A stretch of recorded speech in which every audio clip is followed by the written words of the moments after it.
Gott fólk, það hjá mér maður sem var, við áttum í honum hvert einasta bein fyrir svona cirka ári síðan og við varum svolítið límd að fylgjast með honum. Og þetta hann Birkir Blær, vertu hjartanlega velkominn. Takk hérlega fyrir. Fannstu fyrir þessu eignarhaldi sem við áttum á þér? Já, sko, svona, þegar maður sá, ég fekk senda hann að slagi svona myndbönd af því að þau voru að horfa á þetta á Vamos eða eitthvað svona margir. Og ég fekk senda hann annars slagi svona myndbönd sem var svolítið rosalega krútlegt, allir svona sitjandi svona í kremju að horfa á sænska sjónvarpið, ekki einu svona skilja orð sem var verið að segja, samt svaka spenningum, mér fannst það mjög krútlegt eitthvað. Bara fylgdu þér, ef þú veist að yes, þá bara, hann kom áfram! Já, nákvæmlega, mér fannst það mjög krútlegt. En já, hann var fann alveg svolítið fyrir því annars slagi, sko. Enda, ég meina, þetta risavaxin keppni. Já. Þú veist, þetta bara, við náttúrulega erum nógu glöð þegar einhver vinnur sko undankenni Euro hérna heima. Já. En þú veist, þetta risavaxi, ég meina, þú ert komið, já, hvað hafði þetta för með fyrir? Já, sko, það eru náttúrulega, þetta svona með vinsælstu þáttunum í landinu, sko. Já, já. Þannig að það voru alveg alltaf svona nánast 1 milljón áhorfendur alltaf á hverjum föstudegi, sem alveg svolítið crazy þegar maður Íslendingur sem all landið sem maður kemur frá bara 300.000 manns, sko, eða eitthvað svoleiðis. Þannig að, já, það var alveg mjög mikil athygli á mjög stuttum tíma. Þetta var mjög spes, en já. En kannski líka vegna þess að þetta var svo risavaxið, þá það bara það súrrealist að kannski bara feysa manni ekki. Já, það nefnilega alveg þannig, sko. Þegar maður hugsar út í það áður maður fer, þegar ég var alltaf að hugsa út í þetta áður en ég fór í keppnina og þú veist, maður fekk að vita smá svona statistics og þannig, þú veist, hversu margir sóttu og eitthvað svoleiðis sem voru, þú veist, eitthvað mjög mörg þúsund manns og eitthvað, bara, þetta er svo stórt, þetta verður svo crazy, síðan kemur maður þangað og maður hefur einhvern veginn, þetta er svona eiginlega aðeins of crazy til þess að maður einhvern veginn átt sig á því, þannig að þetta verður bara rosalega eðlilegt bara leið og maður mætir einhvern veginn, já, mjög spes, þetta er svona opposites einhvern veginn, þannig að maður veit ekki hvernig maður á að líða, sko. Svona algjör bara svona hliðarveröld. Já. Drillað. En þú veist, þú býrð í Svíþjóð í framhaldinu og þú ert að semja. Jeps. Men þú ert komið samning, eða ekki? Jú. Við þekkt fyrirtæki. Já, í Universal Music. Já, akkurat.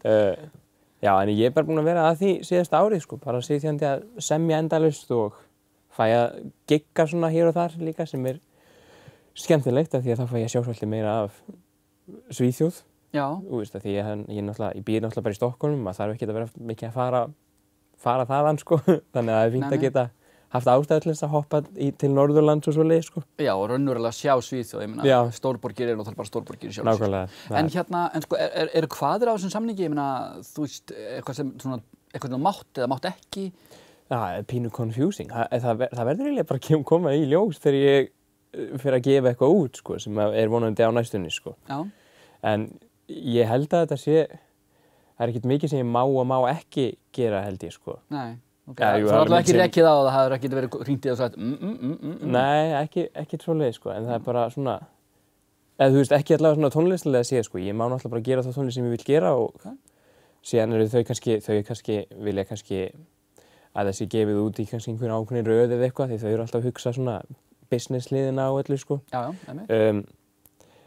En já, en síðan náttúrulega bara bannað að leka hlutum og svoleiðis, skilurðu, þannig. Já, það kannski eðlilega.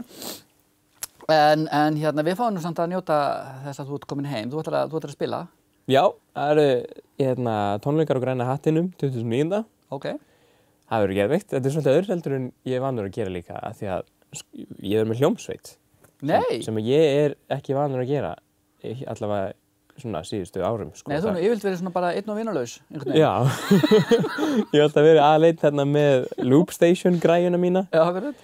En núna erum við með hljómsveit, það Eyþór Ingi, stjúpan minn á keys og síðan erum við með Emil á trommum og Tómas á bassa, Emil Þorri og Tómas Leo og Þannig að þetta verður svolítið kraftmeira heldur en venjulega nefnilega. Já. Af því að það er svona voða limited hversu mikið er hægt að gera þegar maður bara aðleit, sko. Þannig að þetta verður svolítið, bönsa nýjum lögum og miklu meira power og þannig ég held að þetta verður geggjað, sko. Fullt af nýjum lögum? Já, sko, þá minn ég ekki 9 lögum eftir mig, reyndar. Nei, nýju lögprógrammi, ok, ég ætlaði að segja hvort þú mætti það, hvort þú mætti vera að frumflytja. Já, ég er með eitt nýtt lag eftir sjálf mig sem að ég mun frumflytja þarna. Ok. Nema hvað, ég er ekkert búinn að sýna þeim það, þannig að ég held að sleppi. En ok. Plús að þau fylgjast aðeins meira með í Svíþjóð bara, þannig ég hugsa að þetta og þú kannski bara kynnir það á tónleikunum, ok, gott fólk, rosa gaman að vera með ykkur, ef þið takið þetta ekki upp á síman ykkar, ég voða glaður. Já, gæti verið, sko. En annars, já, ég hugsa að það ætti að vera allt í góðu, sko. En já, þannig að þetta verður bara geðvikt, held ég, sko. Bara vona að sjá sem flesta. Dásamlega. Of course. Og, já. En sko, dagur í lífi Birkis Blæs í Stokkólmi, hvað, þú veist, hvernig er hann? Það er bara að vakna þegar ég vakna, sem er yfirleitt aðeins seinna heldur en ég myndi vilja og síðan Mamma himinglöð. En síðan svo bara byrja að vinna í tónlist, sko, eða þú veist kannski fyrst svara póstum og svoleiðis á meðan ég borða morgunmat og síðan það bara að byrja að semja og svo bara geri ég það allan daginn, það er yfirleitt bara svoleiðis, sko. Og bara einn?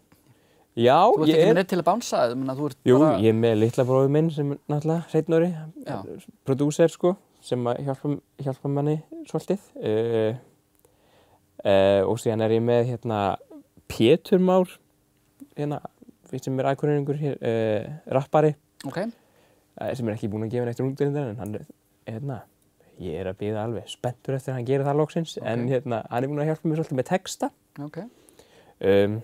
En annars er ég mest bara einn, sko, af því að það er líka pínu erfitt að finna fólk til að vinna með, af því að ég geri soul-tónlist, sem er ekki beint það evrópaskasta, hvað segir maður, þetta er ekki til að vinsælda í Evrópu yfir höfuð, sko.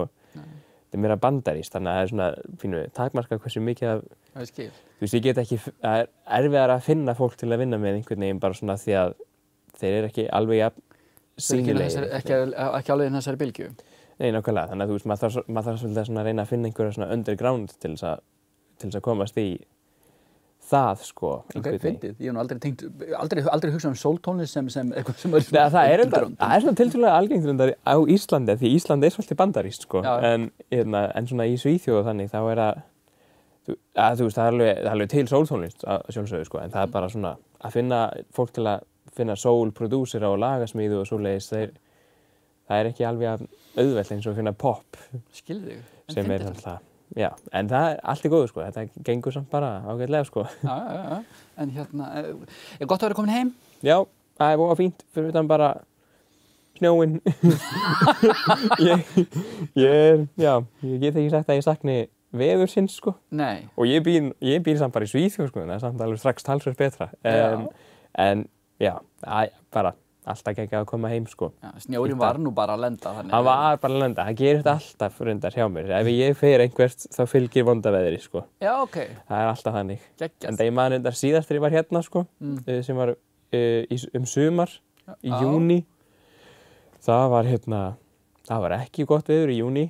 Og ég var bara að býta á ekki að vera sumar. En allavega, það var bara svona einhverjar 8 gráður eða eitthvað. Já, ok. Og síðan og einmitt þá kemur góða veðrið í Svíþjóð. Það var bara 30 gráður og bongo blíða allan tímann sem ég er hér. Svo kem ég heim til Svíþjóðar aftur og þá dettum við aftur niður í 15 gráðurnar.